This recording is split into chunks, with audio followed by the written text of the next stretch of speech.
A continuación interviene el señor Vicepresidente de la República, General Óscar Naranjo Trujillo.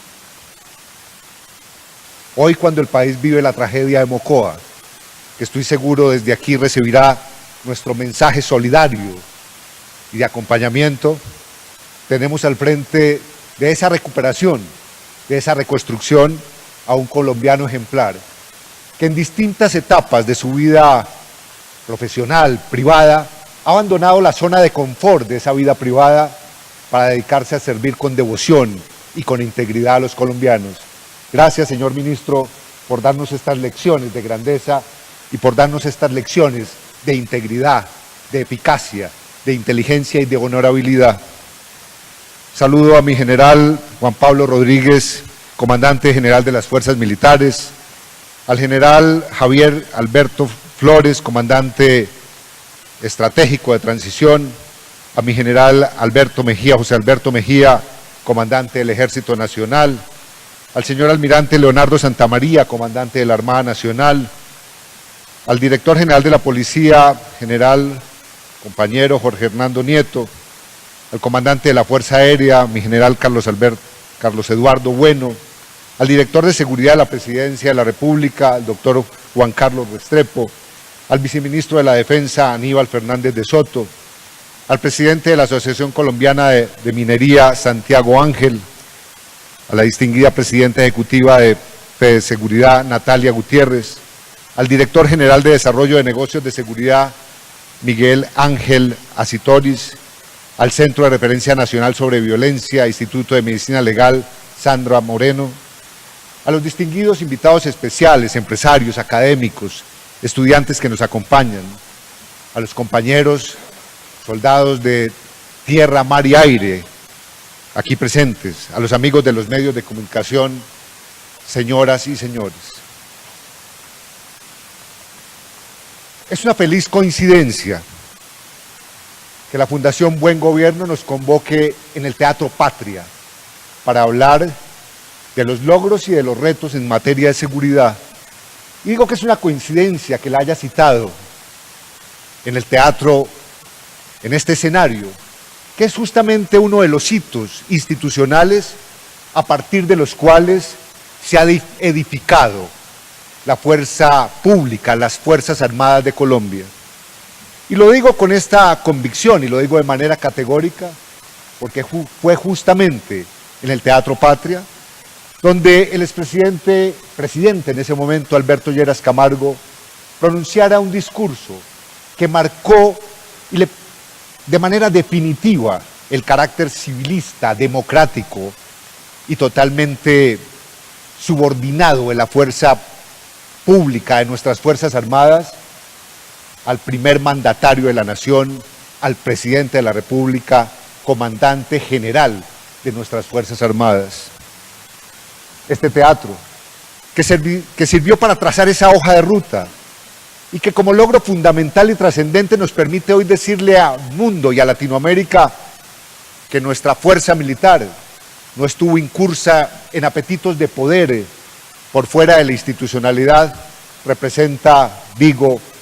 esa situación un hito especial para hablar de los logros, porque sin duda el principal y más importante logro que tenemos hoy los colombianos, uno de sus principales activos es saber que tiene una fuerza pública, unas fuerzas militares y una policía nacional que obran en función de valores y principios democráticos, que obran en protección del Estado Social de Derecho y que obran con total acatamiento a nuestra Carta Política, a la Constitución y a las leyes. Yo diría que allí se funda el logro, los logros que a lo largo de décadas se han ido alcanzando. Qué bueno estar convocados en el Teatro Patria, que ha sido al mismo tiempo escenario de enormes discusiones y debates en el marco de una disciplina férrea demostrada por nuestras fuerzas militares y la policía, y qué bueno estar aquí convocados en este escenario, que sirvió para presentarle al país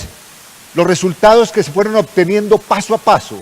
y que al final crearon las condiciones para que Colombia superara un conflicto armado de más de 52 años. Recuerdo con verdadera alegría,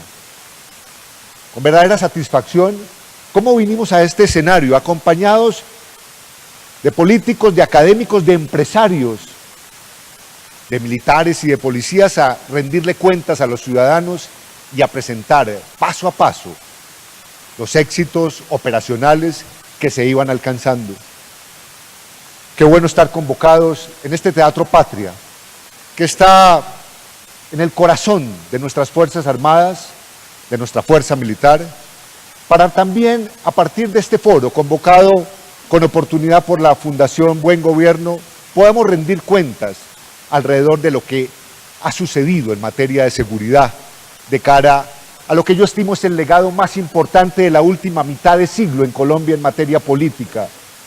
en materia social y en materia militar y policial. Haber cerrado el conflicto con las FARC, que repito, padecimos durante más de 5 décadas. Para comenzar, uno diría que de cara a este conversatorio, en el marco de este foro, vale la pena particularmente detenernos sobre cuáles son las premisas políticas que inspiraron, que orientaron y que determinaron, para comenzar, las negociaciones del gobierno con las FARC en la mesa de La Habana. Que no quepa duda que cuando comenzó esa negociación, la premisa del señor presidente fue que al final, cuando obtuviéramos el acuerdo, los colombianos deberíamos ser y estar más seguros. Este acuerdo no se construyó sobre la duda, la incertidumbre de que poner fin al conflicto podría significar un deterioro ni de la institucionalidad ni de la seguridad de los colombianos. Y por esa razón, me parece que la primera afirmación categórica y contundente que hay que hacer es que fuimos a La Habana particularmente para buscar mayor seguridad a los colombianos y también para fortalecer la institucionalidad. En segundo lugar, habría que decir que a lo largo de esa negociación, y así está reflejado y se puede concluir de la lectura del acuerdo final del Teatro Colón, el fortalecimiento institucional en materia de seguridad es evidente. Resulta incluso anecdótico, curioso, tanto exótico, que en un acuerdo con una guerrilla haya capítulos, haya apartados de ese acuerdo que nos comprometan a los colombianos a fortalecer la institucionalidad para perseguir el delito. Hay por lo menos 5 o 6 menciones específicas, como aquella que habla de la necesidad de fortalecer los procesos de investigación y judicialización contra el crimen en los territorios. Y la verdad es que esa es una necesidad imperativa ahora que no tenemos conflicto con las FARC en esos territorios. Se habla en ese acuerdo de la necesidad de fortalecer y en todo caso aumentar la capacidad y el despliegue de la institucionalidad para perseguir el lavado de activos y las rentas criminales. Yo diría que esas dos menciones, de llevar al territorio capacidad de judicialización y persecución a rentas criminales, son un valor agregado que fortalece ya políticas puestas en marcha, pero que de esta manera se ven vigorizadas. Revisar el acuerdo significa, por lo tanto, haber garantizado que la fuerza pública, que nuestras fuerzas militares y la Policía Nacional no fueron objeto de negociación en ese acuerdo. Y por el contrario, en relación con su doctrina, con su tamaño, con sus presupuestos, no hay una sola línea que ponga en duda que la autonomía y en todo caso la capacidad discrecional política del jefe del Estado para comandar sus fuerzas resultó intocable en ese acuerdo. Y diría que en materia de seguridad, el acuerdo, y lo presento como un logro, cuando incluyó en su agenda un tema que ciertamente para algunos sectores resultó polémico y algo contradictorio, realmente acertó. Fue el presidente de la República, que en el momento de negociar la agenda de negociaciones en la etapa secreta para tener una agenda concreta y delimitada que permitiera no iniciar una negociación para refundar nuestra República, incluyó el tema de solución al problema de las drogas. Hubiese sido un error imperdonable no consignar en ese acuerdo temas que apuntaran a superar definitivamente un flagelo que nos ha perseguido ya durante más de 40 años y que ha significado producción de víctimas inocentes en nuestro país. Y digo que es un logro, porque en términos políticos, lo quiero decir aquí claramente, francamente, de manera contundente, se obtuvo lo que en nuestra opinión era la declaración esencial de cara a un fin del conflicto con las FARC, que las FARC se comprometieran a romper cualquier vínculo que tengan o hubiesen tenido con el narcotráfico. Esa declaración es lo suficientemente poderosa para saber que el fin del conflicto significa que quienes tengan esa pretensión, intención, decisión de reintegrarse a la vida social, política, en materia legal, en condiciones de legalidad mejor, tienen que romper ese vínculo. Hay allí una declaración que es suficientemente robusta y poderosa para saber que no hay lugar a pensar que sin conflicto con las FARC habrá tolerancia con el narcotráfico. Pero además el acuerdo incluye una manifestación expresa que a la firma del acuerdo final, las FARC, de distinta manera y a través de distintas fórmulas, contribuirá a superar el tema de los cultivos ilícitos en Colombia. Y más allá, habla el acuerdo de la necesidad de fortalecer la lucha, repito, contra criminales organizados dedicados al narcotráfico. Hablar del acuerdo en materia de seguridad, y lo presento también en el inventario de logros alcanzados, significa fortalecer nuestra institucionalidad para que sin conflicto en el territorio con las FARC, la capacidad protectiva, la capacidad para el control territorial integral y permanente de nuestras fuerzas militares y de policía sea realmente el pilar fundacional, primigenio a partir del cual vamos a garantizar libertades y derechos de nuestros ciudadanos. Este acuerdo resulta ciertamente singular comparado con otros acuerdos obtenidos en los últimos 40 años en el mundo, porque lejos de desmantelar, de crear instituciones, de reducir el tamaño o de permitir la explosión de organismos y aparatos de seguridad, aquí queda claro que es la fuerza pública colombiana la única y principal respondiente para dar garantía y seguridad a nuestros compatriotas. Digo además, presentado como parte de los logros en ese acuerdo, que cuando se habla de garantías de seguridad, se recogen 9 principios, de los cuales solamente destaco 2. En un acuerdo con una guerrilla que suscribe el compromiso,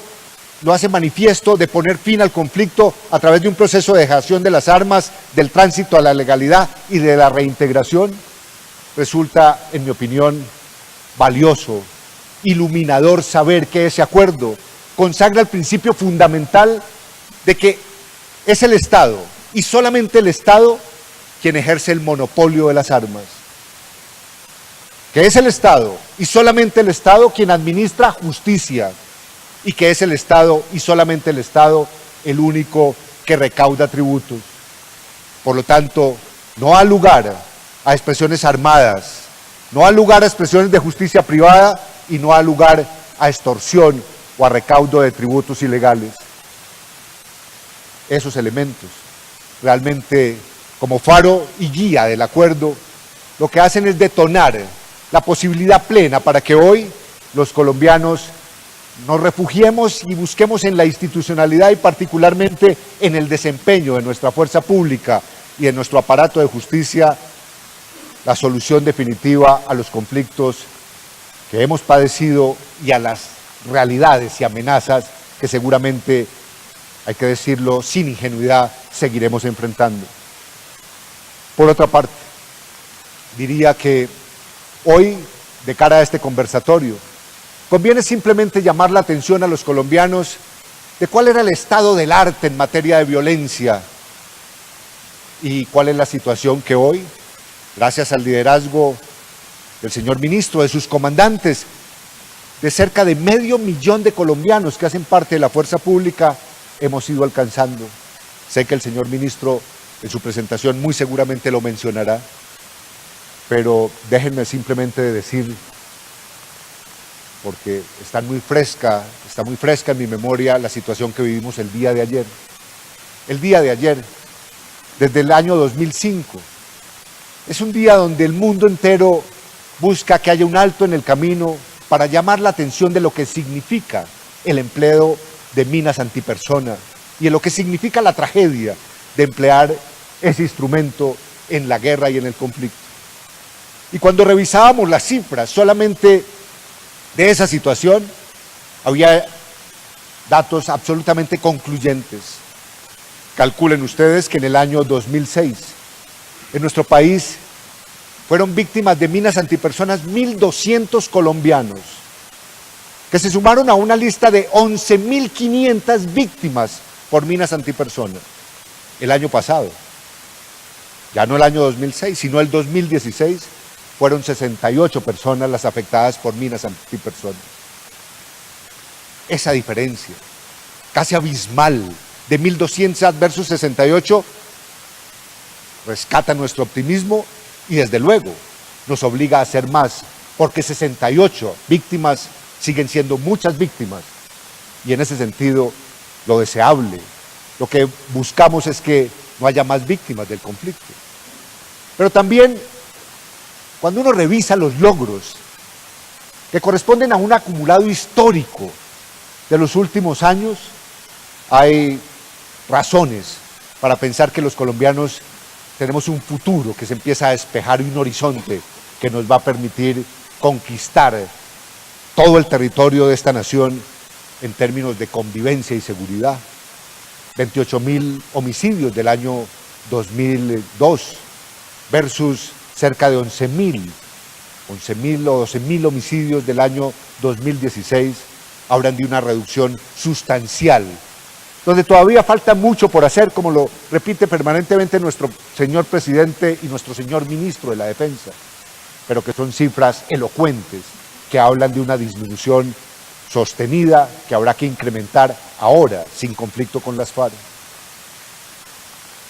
Los mínimos históricos a los que han llegado el secuestro, los mínimos históricos a los que han llegado los actos terroristas, yo diría también son elocuentes para presentarlos como logros. Y más allá de esas cifras, que al final lo único que hacen es volcar nuestra mirada sobre seres humanos, hombres, mujeres, jóvenes, adolescentes, campesinos, sindicalistas, obreros, miembros de nuestra fuerza pública, que hoy son menos víctimas y están rescatando su libertad plena. Yo diría que hay un logro que es un valor agregado sobre el cual quiero hacer un reconocimiento especial en el Teatro Patria. Unas fuerzas armadas, unas fuerzas militares y de policía absolutamente respetuosas del Estado de Derecho, unas fuerzas que están dando lecciones de reconciliación más allá de haber tratado con seriedad y con dignidad a un adversario y enemigo durante años. Lo que hemos visto estos días es realmente un ejemplo para el mundo. El mundo está sorprendido con el comportamiento de nuestras Fuerzas Armadas y está sorprendido por una razón. Bastó poner fin al conflicto con el acuerdo del Teatro Colón y a los pocos días ver a soldados y policías extendiendo la mano a su adversario histórico, dándole la bienvenida a las zonas de agrupación en las zonas veredales transitorias de normalización. Una actitud como estas realmente debería ser, en mi opinión, apropiada, en todo caso transmitida, en todo caso multiplicada para el conjunto de los colombianos. Si los adversarios en la guerra han iniciado un proceso de reconciliación a partir del respeto, creo que todos los colombianos estamos obligados también a dar ese paso. Ahora bien, este foro, este conversatorio, gira también alrededor de amenazas y desafíos. Y en ese sentido, y ya para ir concluyendo, diría lo siguiente. El gobierno nacional, el presidente de la República, que fue ministro de Defensa exitoso en la conducción de la guerra, sabe bien que poner fin al conflicto no significa de manera automática y mágica poner fin a las amenazas y lograr la paz total, porque estamos seguros, tristemente, de que habrá colombianos, que habrá organizaciones, que habrá grupos que quieran persistir en el delito. Y desde aquí quisiera particularmente reiterar, ratificar cuál es la política del gobierno sobre esas amenazas que se ciernen sobre los colombianos y que podrían, repito, amenazar este futuro inmediato. En primer lugar, que quede claro al país que no habrá contemplación con las llamadas disidencias. Quien no se acoja al acuerdo recibirá todo el peso de la ley y será objeto de persecución judicial, militar y policial. No hay lugar a pensar que ser disidente crea una patente de corso para seguir delinquiendo. Y ese mensaje, desde el Teatro Patria, yo espero que llegue a todos los territorios en Colombia donde esas disidencias pueden estar haciéndose falsas ilusiones de que habrá una actitud laxa con ellos. En segundo lugar, que el crimen organizado entienda de una vez y por siempre que si bien logramos un acuerdo a través de una negociación política con las FARC, no habrá lugar para que organizaciones criminales, queriéndose arropar y presentar con una mascarada pseudopolítica, pretendan tener acceso a beneficios políticos en el marco de una negociación. Lo voy a decir claramente. El Clan del Golfo, que tiene dos vestimentas, esa de Clan del Golfo, que los identifica ciertamente como lo que son, una organización narcotraficante, que no pretenda ponerse el hábito de autodefensas gautanistas, porque no es así. No vamos a permitir que bajo ropajes pseudopolíticos se inicien procesos que signifiquen otra cosa que no sea el sometimiento a la justicia y la presentación a la justicia. El gobierno ciertamente acompaña la idea de un proceso de sometimiento a la justicia, pero no un procedimiento de negociación política de ninguna clase con esas organizaciones, que se sometan a la justicia y allí serán bien recibidos como corresponde. En tercer lugar, que nadie se llame a equívocos. El gobierno nacional entiende bien que enfrentamos un desafío enorme en relación con la producción de clorhidrato y sulfato de cocaína. Tristemente, hemos sido el primer productor desde hace 30 años. Y allí hay unos factores que tienen que ver con el crimen transnacional, internacional y con rentas criminales globales. Y cuando digo que no se llamen a engaño, quienes creen que haber puesto fin al conflicto significa bajar la guardia contra el narcotráfico, lo que quiero decir es lo siguiente. El gobierno entiende que a partir de la firma del acuerdo, ya sin conflicto con las FARC en el territorio, llegar con una política y estrategia de sustitución de cultivos a los pequeños campesinos cultivadores es una inmensa posibilidad, tal vez única en la historia de estos últimos 30 años. Pero también entiende que habrá grupos que quieran persistir en la siembra de arbustos de coca de manera ilegal, y para ellos habrá erradicación forzosa, obligatoria, porque lo que sería realmente una equivocación histórica es pensar que solamente a través de la sustitución con los campesinos que de buena fe quieran abandonar esa esclavitud a la que por años los ha sometido el narcotráfico, no haya otros intereses de la mafia, de organizaciones delincuenciales que quieran persistir en esa actividad. Hacer diferencia entre los llamados cultivos industriales de narcotraficantes versus los cultivos pequeños de los pequeños campesinos que hoy subsisten de la hoja de coca es la tarea que tenemos por delante y sobre la cual se integra esta política para que Colombia sea un país libre de cultivos ilícitos. Pero además, la lección aprendida es que frente a esa amenaza no basta con combatir los cultivos ilícitos por las dos vías, sustitución y erradicación. No basta capturar y desmantelar organizaciones. Es necesario, como se lo ha propuesto el ministro de la Defensa, en conjunto con la Fuerza Pública y la Fiscalía, perseguir las rentas criminales y la financiación ilícita y perseguir el lavado de activos de estas organizaciones. Yo diría que la gran lección aprendida en Colombia durante 30 años es que atacar las finanzas de los criminales es la puerta de entrada a un éxito definitivo y sostenible. Y además, como reto de sociedad hacia el futuro, es evidente que la combinación entre paz territorial segura y seguridad urbana es una necesidad. Y por lo tanto, quiero ratificar aquí en este conversatorio que el gobierno entiende perfectamente que el balance entre la seguridad ciudadana urbana y la seguridad territorial son pilares fundamentales para asegurar un futuro de convivencia pacífico y de tranquilidad para los colombianos. Y en ese sentido, dos reflexiones finales. Probablemente la dureza, la crueldad, el drama del conflicto que por años nos llevó a tener, por ejemplo, 115 homicidios colectivos o masacres que acumulaban 680 víctimas en un año. Es decir, en Colombia se daba una masacre cada 3 días. Una vez que hemos terminado y doblado esa página de terror, los colombianos empezamos a ver otras amenazas a la cotidianidad. Déjenme decirlo coloquialmente, porque soy responsable por mi vida pasada en estas materias. Y tengo una anécdota que realmente me marcó de por vida.